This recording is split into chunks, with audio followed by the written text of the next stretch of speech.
నమస్తే friends, welcome back to our channel cook with కల్పన.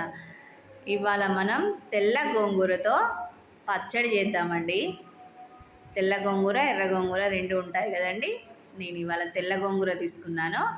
కొంచెం పులుపు తక్కువ ఉంటుందండి ఇది.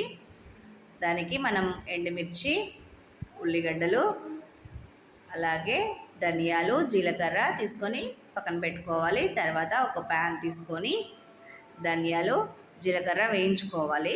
తర్వాత కరివేపాకు, ఎండుమిరపకాయలు కూడా వేసుకొని బాగా ఫ్రై చేసుకోవాలండి.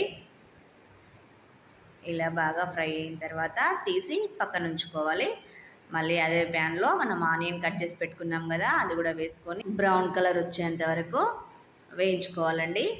ఇలా కొంచెం బాగా వేగాలి.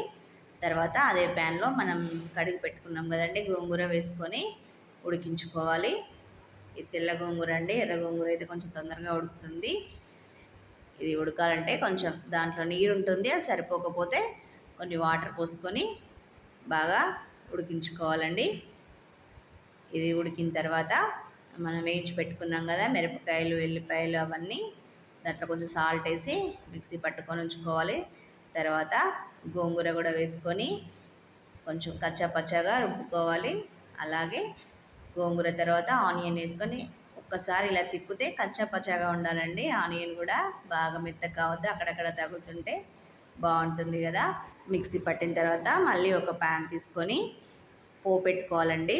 ఈ పేస్ట్ని ఆయిల్ వేసి వేడయ్యాక ఎల్లిపాయలు, జీలకర్ర, మిరపకాయలు, కరివేపాకు వేసుకొని బాగా ఫ్రై చేసుకోవాలండి.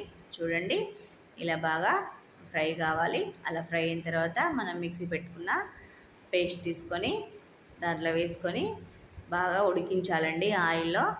ఇలా చేస్తే ఒక వారం రోజుల పాటు కూడా నిల్వ ఉంటుంది.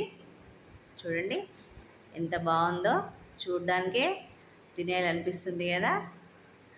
టేస్టీగా కూడా ఉంటుందండి. మీరు ట్రై చేయండి. ఇలా వేడి వేడి అన్నంలో తింటుంటే సూపర్గా మస్తు ఉంటుందండి.